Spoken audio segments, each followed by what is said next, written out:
안녕하세요. 서울특별치과교정과 김상무 원장입니다. 날씨가 따뜻해지고 완연한 봄 기운이 도는 요즘인데요. 오래간만에 영상을 통해서 교정 주제 관련으로 얘기를 드리고자 합니다. 오늘은 벌어진 앞니의 교정이라는 주제로 얘기를 드려보죠.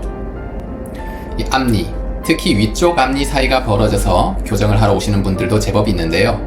이렇게 위쪽 앞니가 벌어진 경우를 전문용어로 다이아스테마라고 하는데, 앞니 사이가 벌어지면 우선 미관상 보기가 좋지 않고 벌어진 정도가 심한 경우에는 발음이 세게 되는 경우도 있죠. 그러면 앞니가 왜 벌어지는지, 그리고 치료법은 어떻게 되는지 6가지 정도로 나눠서 하나씩 말씀을 드려보겠습니다. 벌어진 앞니의 원인 첫 번째로 아래턱이 좀 큰 타입인 경우가 있습니다. 3급 골격성 부정교합이라고 부르는 이 타입은 아래턱이 윗턱보다 좀 더 크고 발달해서 앞으로 나와 있는 유형입니다. 이게 아주 심한 경우를 주걱턱이라고들 하죠.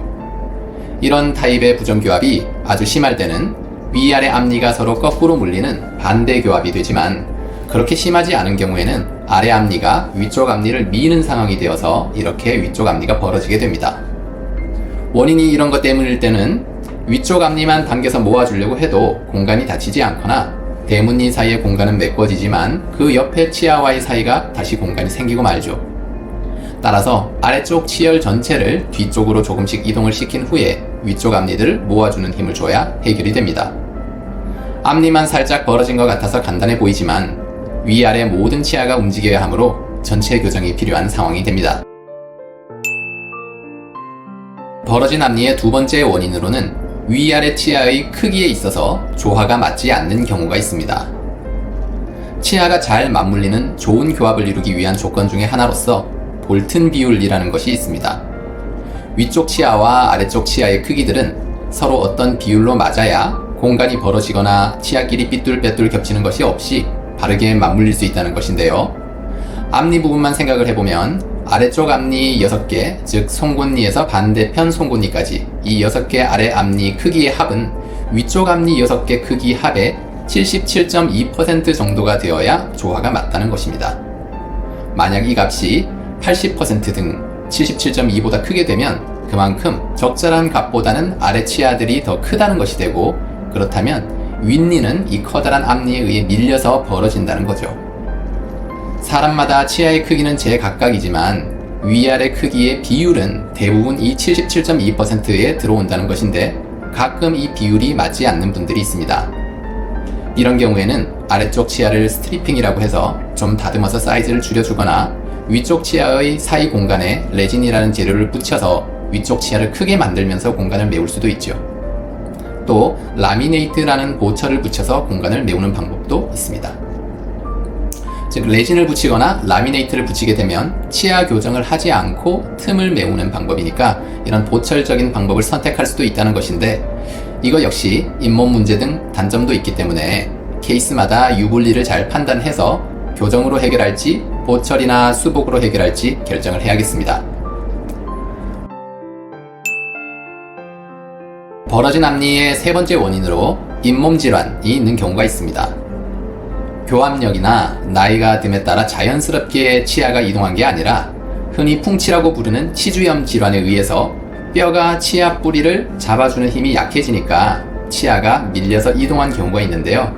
이런 식으로 이동한 치아 이동을 병적 치아 이동이라고 부릅니다. 이런 병적 치아 이동에 의해 치아가 이동하면 치아들이 서로 벌어지게 되는 거죠. 이런 현상은 위쪽의 앞니뿐 아니라 아래 앞니에서도 또는 작은 어금니, 큰 어금니 부위에서도 일어날 수 있습니다. 치아가 벌어지는 원인이 풍치, 즉 치주염이므로 잇몸 치료를 먼저 하는 것이 원칙이 되죠. 잇몸과 잇몸뼈 상태가 안정이 되고 나면 그때 교정 치료를 통해서 벌어진 치아들을 모아줄 수 있습니다. 교정이 끝나고 유지장치도 잘 착용을 해야겠지만 잇몸 관리를 꾸준히 받아야 다시 공간이 벌어지는 것을 막을 수 있겠죠. 참고 사진과 같이 이렇게 병적 치아 이동이 원인이 돼서 치아가 벌어진 경우에도 그 원인인 풍치 치료를 하지 않고 레진 등을 덧붙여서 공간을 막아두는 경우가 제법 있습니다. 하지만 치아 뿌리를 잡아주는 힘이 약해진 상태에서는 치아가 이동하는 것이 계속되기 때문에 다시 추가로 공간이 벌어지게 됩니다. 그러면 계속해서 더 덧대어서 재료를 붙인다는 것도 번거롭지만 그렇게 하면 치아의 크기가 점점 넓어져서 보기에 좋지가 않고 과도하게 떼운 재료가 잇몸을 압박하는 경우도 생깁니다. 그래서 거듭 말씀드리듯 이런 경우에는 원인인 풍치 치료, 치주염 치료를 먼저 하고 치아 교정을 통해 해결하는 것이 좋습니다. 벌어진 앞니의 네 번째 원인으로 주변에 다른 치아가 선천적으로 없기 때문인 경우가 있습니다. 타고날 때부터 영구치 중에는 어떤 것들이 없는 경우가 제법 있습니다. 두 번째 앞니, 다섯 번째 작은 어금니 등에서 흔히 보이는 패턴이죠. 이 참고 사진과 엑스레이에서 보이는 케이스처럼 두 번째 앞니가 한쪽만 없게 되면 그 방향으로 중앙의 대문니가 그 빈자리 쪽으로 움직이게 됩니다. 그 결과 이 앞니 대문니 사이가 벌어지고 정중앙선도 어긋나게 되는 거죠.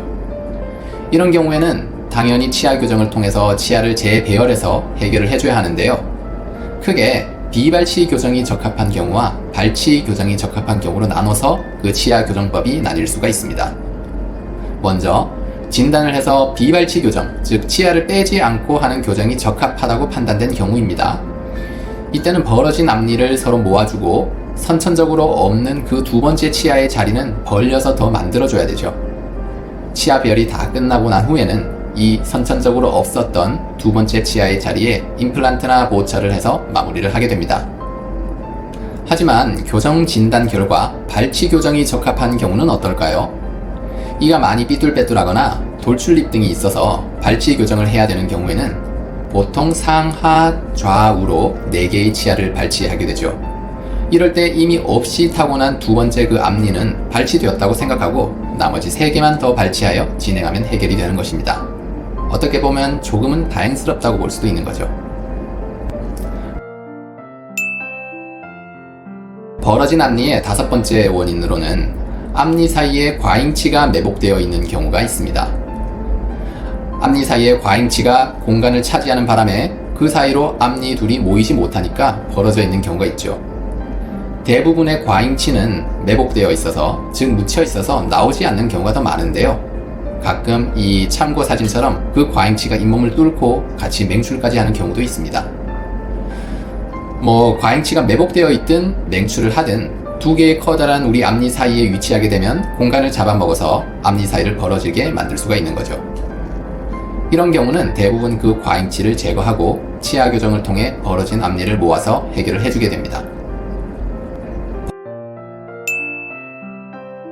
벌어진 앞니의 마지막 여섯 번째 원인으로 순소대가 타이트하게 붙은 경우가 있습니다.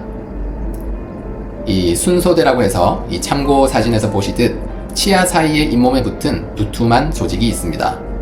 이건 누구나 입술을 들어 올려서 보면 있는 건데요.